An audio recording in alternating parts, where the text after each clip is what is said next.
Hello and welcome to On the Food Scene with Steve. I'm at the Blackmore farm right here at the Lodge at Woodloch in Hawley, Pennsylvania. And with me is the executive chef, Josh Tomson. The other night in the restaurant called Tree, I had a wonderful soup called a tomato bisque, and I think there's a little bit of red peppers in there as well. So Josh is going to teach us how to make this wonderful soup. It's all yours, Josh. Thanks, Steve. Yes, we're making a fire roasted pepper and heirloom tomato soup. And one of the benefits of making this soup, we can use like all the second tomatoes that maybe drop off the plants, get a little bruised, and The ugly ones. the ugly tomatoes. We got these really nice fire roasted Jimmy Nardello peppers. It was actually named after the farmer that came up with this hybrid. So it's a Jimmy Nardello pepper. They grill really nice. They run really well as appetizers, and it's a great seller, and it's one of the sweetest peppers out there. So it gives a nice natural sweetness without adding a lot of sugar to the soup, because you want to add some sugar kind of to balance out the acid in the tomatoes. Great. And what else do we have over here? So some of the ingredients that we have here, we have onions. So that's going to start off the recipe. We're going to add our carrots, build up the flavors, the fennel. We have cauliflower. The cauliflower is going to give the tomato a nice smoothness when you blend it up in the blender. Garlic. The garlic was grown in the garden here, so we actually dried it, we cured it. It's ready to go now. Peel the clove for you. So the cloves are really nice. They're intense. You don't need much of this variety. Just a couple slices will bring out a lot of flavor. We just picked out some of these nice heirloom cherry tomatoes. Got these out of our high tunnel. We grow these, and they'll be growing for another month or so. Some fresh herbs that we harvested. We got our basil from Living Harvest Farm, another nearby. It's a hydroponic basil farmer. Steve's a great guy, grows some amazing basil. And we got fresh rosemary, oregano, and thyme, all grown here on the farm. And then we have what, rice milk over here? We have rice milk and fresh tomato juice, a little bit of tomato paste. And we also have two different varieties of basil here. We got this is a Tulsi basil, also known as a holy basil. And we got purple Ruffles basil. Great. So take us through the steps. And by the way, there are beautiful farm dinners that you hold right out here for those guests that want to experience a outdoor dining experience. Yeah, we try to do everything off the grill. We showcase a lot of different techniques and try to have multiple ingredients on each course that are worked into the menu. And it was surprising to find out that 75% of your produce comes from the farm right here, and the other 25% from local farmers. So the produce doesn't travel far.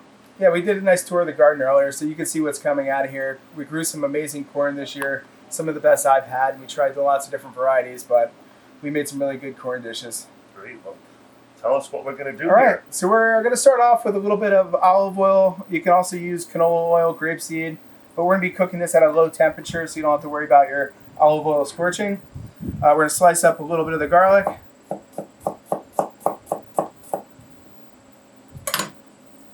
So you're going to add your garlic, kind of just bring out the flavor for a second. You want the garlic infused with the olive oil.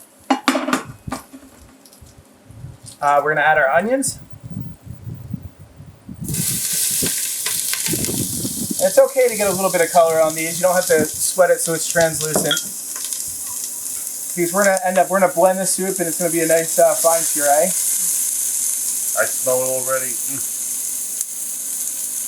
Probably one of the best tomato bisque soups I've ever had. Oh, thank you. It's a great seller. We can use this tomato soup as a base for sauces for other dishes.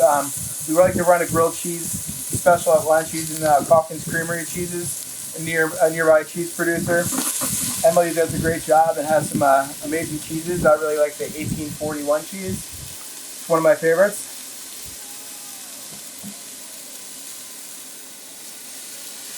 We're going to add our cauliflower.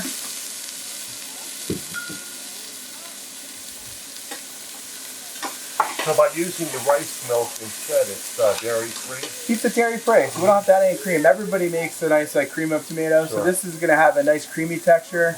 And by blending it in the Vitamix blender, you add so much air to it in the blending process, it becomes so smooth and airy, it almost gives you like a fat-like feel.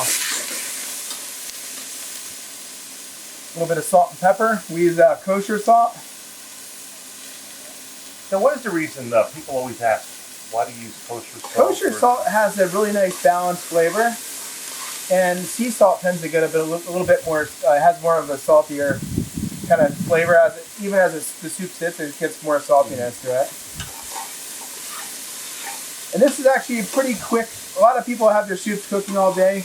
This is a rather of a quick process. We're talking like 30 to 45 minutes tops. So we're just going to sweat these for about 2 minutes. And this is a variety of tomatoes, so you mix them up as well. Yeah, these are heirlooms. A couple different varieties of heirlooms. We have a Hawaiian heirloom and a black crim. Black crims are one of my favorite varieties out there. It's got a deep, rich purple color to it. It always stays green on the top and gets a dark purple underneath. Cherokee purple is another variety. We don't have it here. And this is just a small golden beefsteak tomato. So if anybody wants to make the recipe and perhaps they don't have access to these heirlooms, they can use just the regular run-of-the-mill tomato? Correct, yeah. You might have to add a little bit more seasoning to it, just because they're going to be a little bit more watery and they're not going to have the sugar content like a lot of the old-fashioned heirloom tomatoes.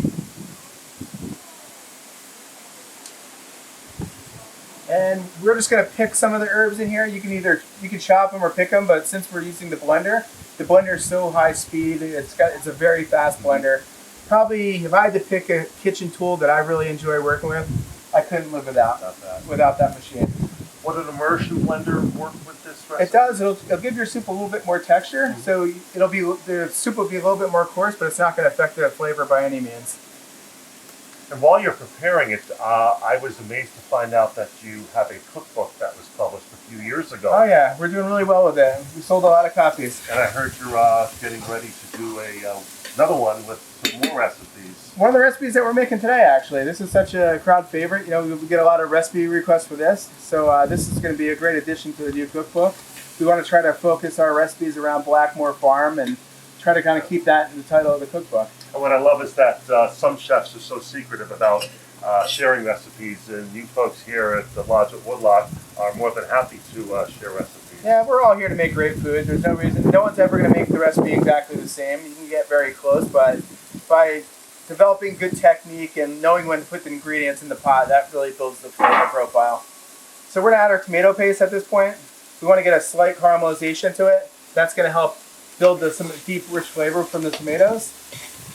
And you notice I didn't put the tomatoes or the peppers in yet. We're going to have that last. Is there a reason that you would add that main ingredient last? Or? I like to keep the freshness of the tomato flavor rather than cooking it all out. But the tomato, you're going to see this is starting to caramelize a little bit, which is good.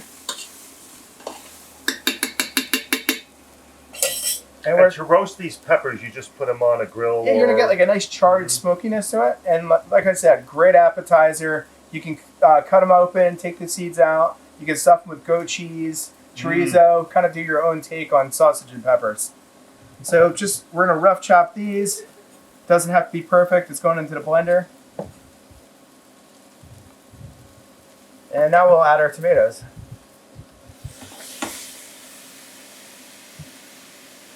I know I'll be making this recipe many times, probably starting this weekend. And I'm sure you can smell it from where you're standing, but this is amazing. It's got the basil, the oregano. Oregano's been one of my favorite herbs lately. It's very versatile. It goes great with like tomato sauces, chicken, fish, and it works well in a lot of recipes. And I have to attest that using fresh vegetables that were picked, within a few hours or a day, does make a difference in the flavor. Oh, it definitely does. So the recipe we're making today serves roughly 4 to 6 people. So we're going to use about 16 ounces of rice milk, 16 ounces of fresh tomato juice. And at this point, everything's nice and caramelized. We're going to add the rice milk.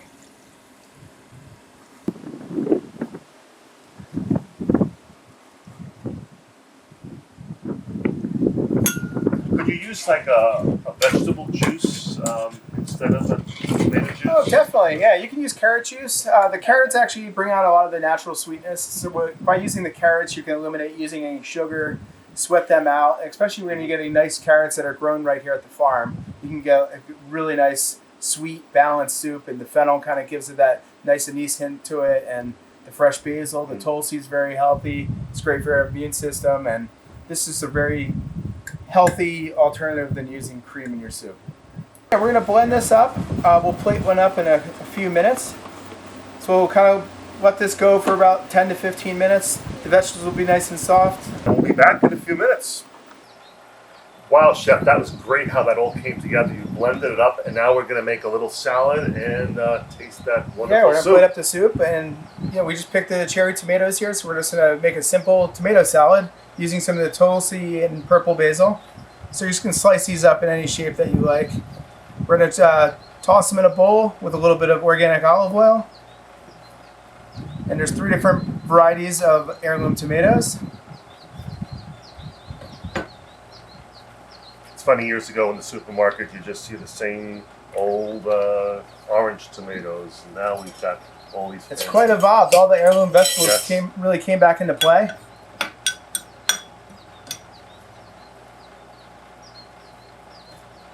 And I never realized there was a purple basil. Purple basil and the tulsi basil is actually primarily used for the tea. And it has a lot of good health benefits, a nice immune booster. And of course, it has beautiful color to it.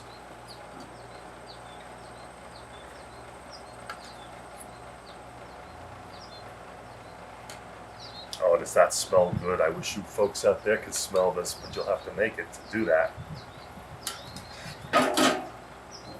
And we'll top up the heirloom tomato salad.